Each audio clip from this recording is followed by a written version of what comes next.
Let's talk about the beloved. Let's talk about the Chicago Bears. By the way, the 108 will be joining us in about 20 minutes. We're going to talk some White Sox baseball. But the Bears, Chicago Bears, had a big presence down at the Combine this year. For the first time in 3 years, this was not all eyes on the Bears. 2 years ago, all eyes were on the Bears because they had the number 1 overall draft pick. The questions were, will Ryan Poles trade the pick or will he keep Justin Fields? And then last year, he had the number 1 pick again. And there was questions, would they keep it? Would they keep Justin Fields or would they actually draft Caleb Williams? What's Caleb Williams going to do? How's he going to respond? Is he going to throw the ball? Everything was so blown up with Caleb last year. A year later, Caleb had an up and down rookie season despite breaking lots of Chicago Bears records. And now he's here with a new head coach that everybody was hoping would have took over last year, but took over this year, Ben Johnson.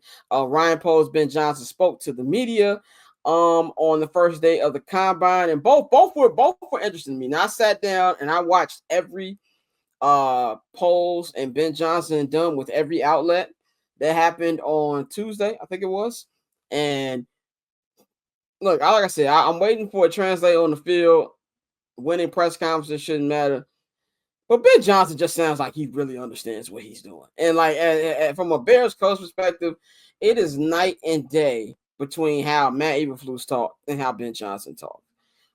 He's personable. He cracks jokes. He has a great sense of what his plan is going to be and how he's going to work with Caleb. The stories about Caleb blowing his phone up during the Super Bowl and, getting his opinion on different plays and stuff like that and just showing his hunger to win, I personally love, and I have full confidence that he knows exactly what the Bears need to do this offseason to get to where they need to get. Ryan Poles was it was interesting because it was peak Ryan Poles, not peak, but it was typical Ryan Poles. But I feel like the confidence wasn't wavered. Like it feels like he's still very confident in himself.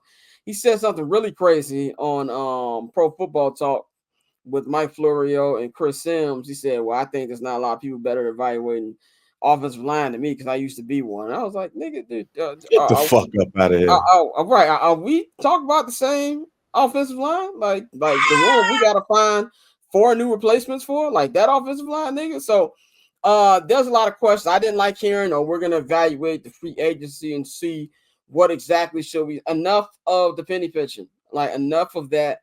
So I was kind of, Pole's words did nothing for me. Unlike Ben Johnson's words, where I felt real safe and like, okay, this nigga knows what he's talking about.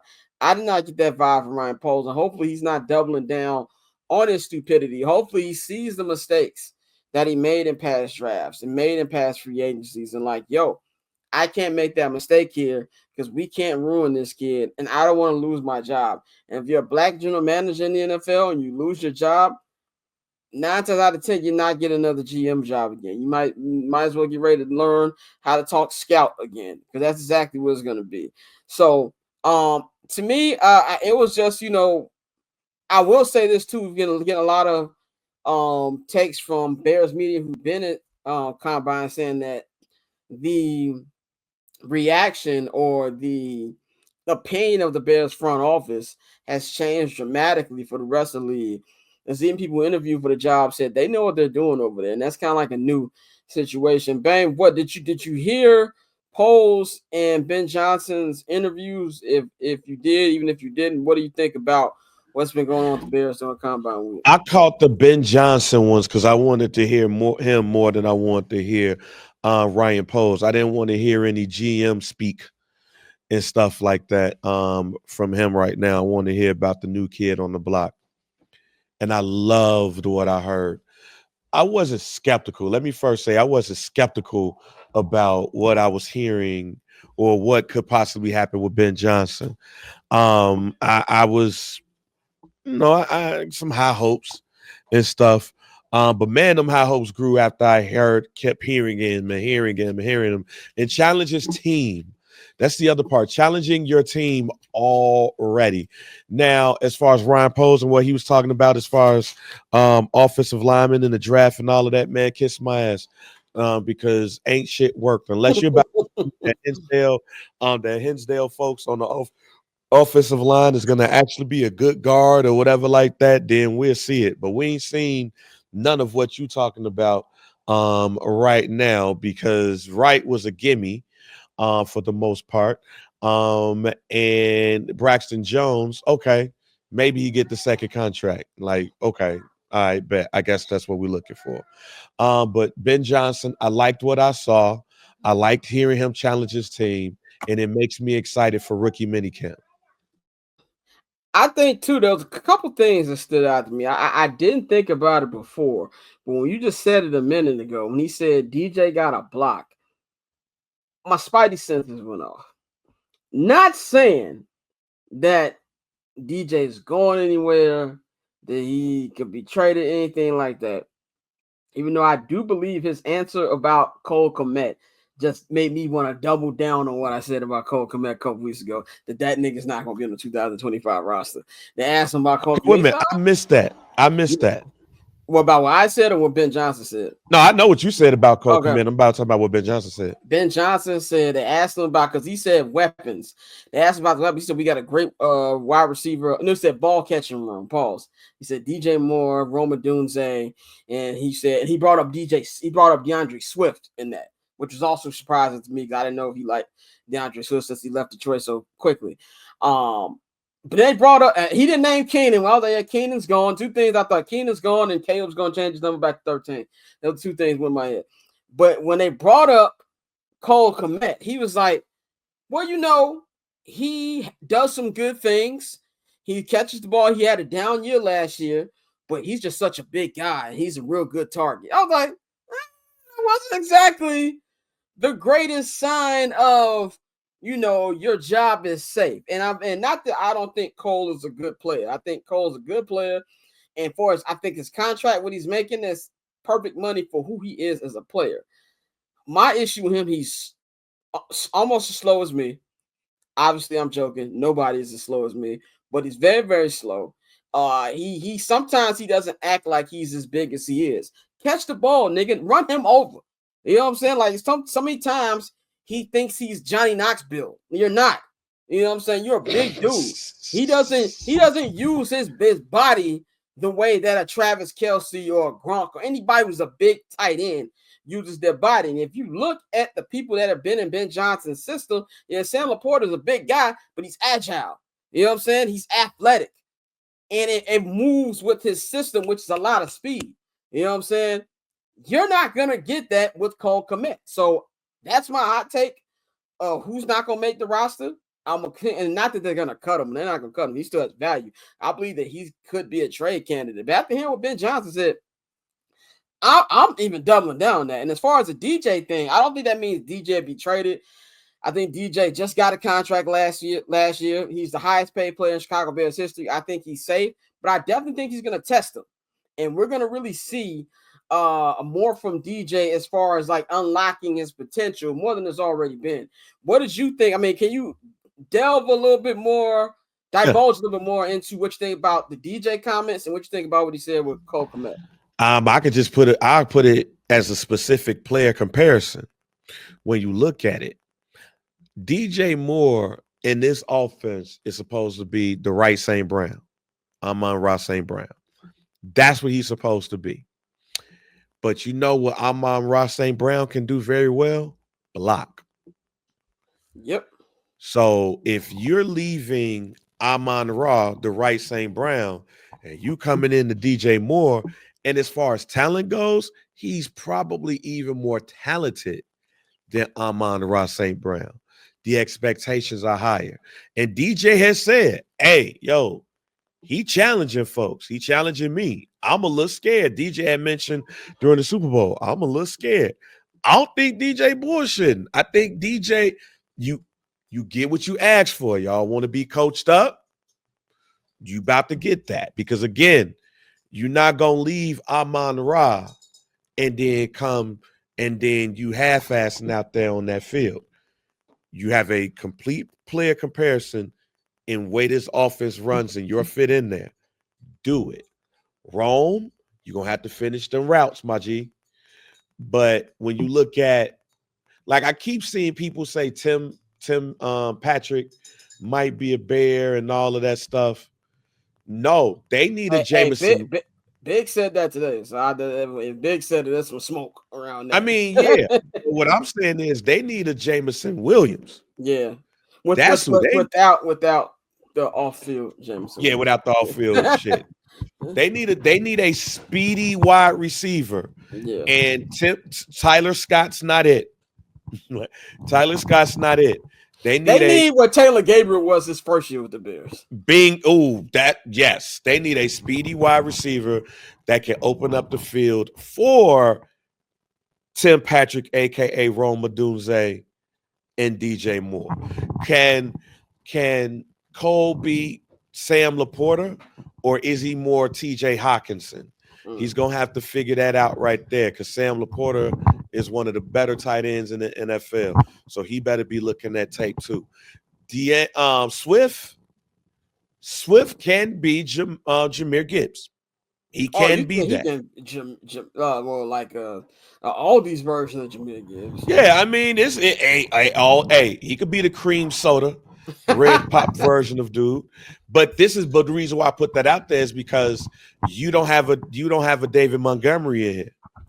So it's easier to look in this draft, which the two positions in this draft that's looking very well is defensive line and running back.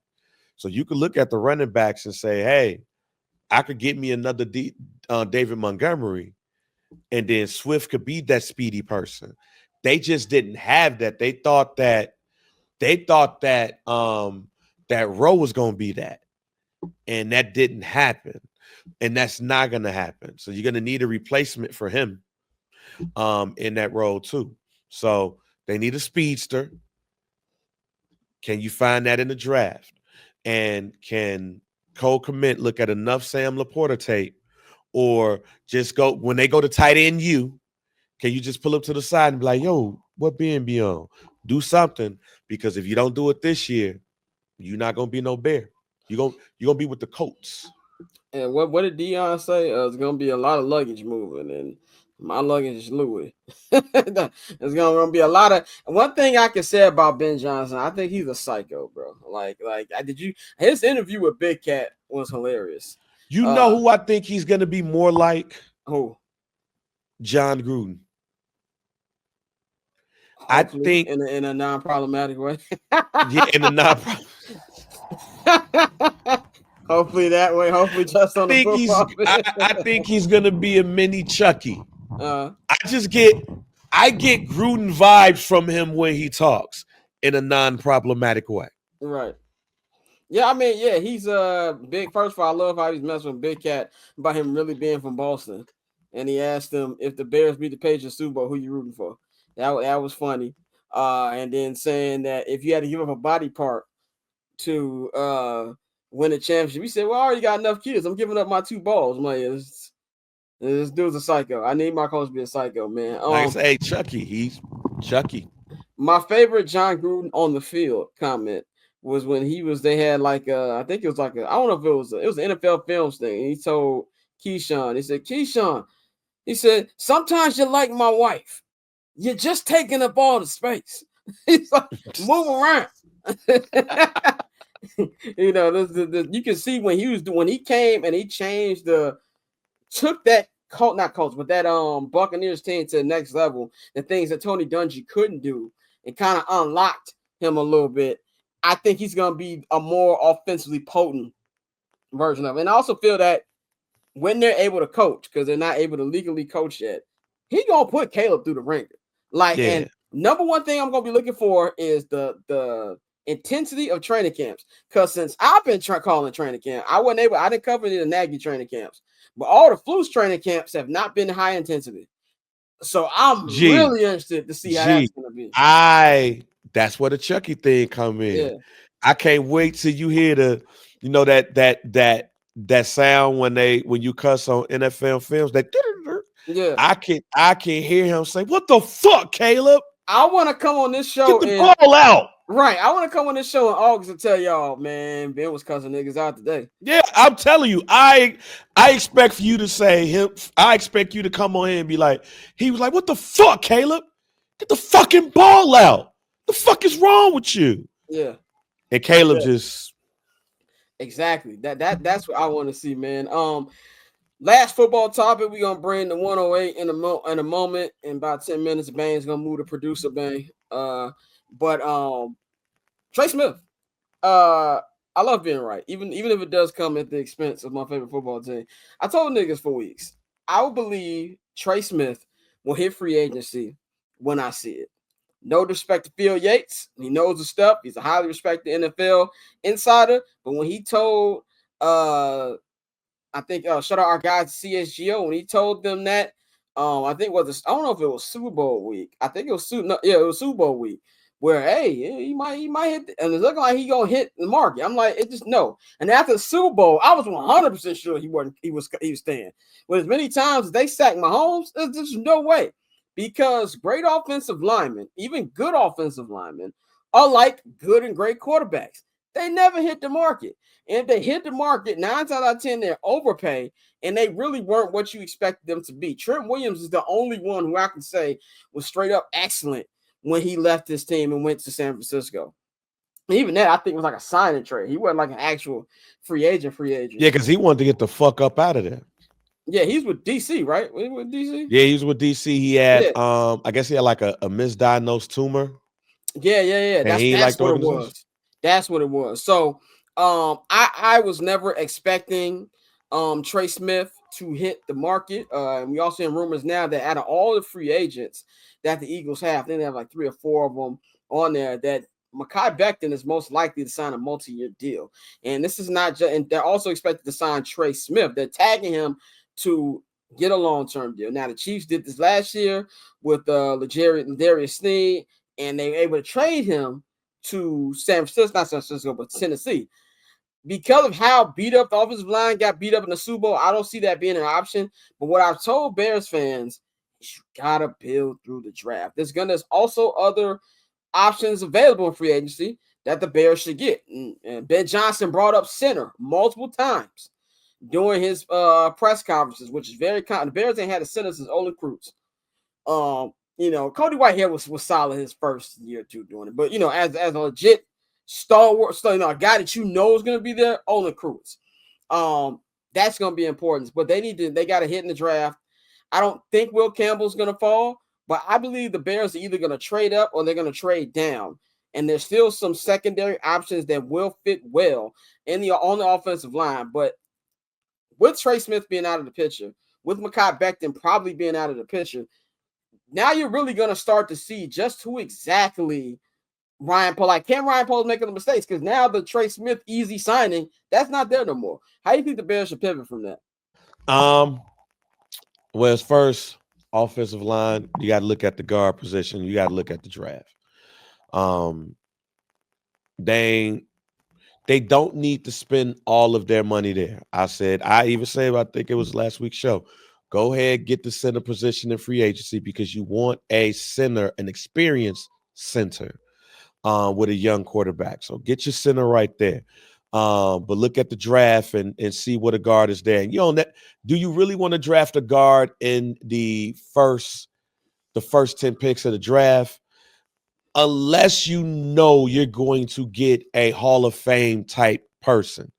I don't think you trade up to get him, though. So if Will Campbell falls, or if you fall in love with Banks from Texas. Will Campbell's not trade up to you? No.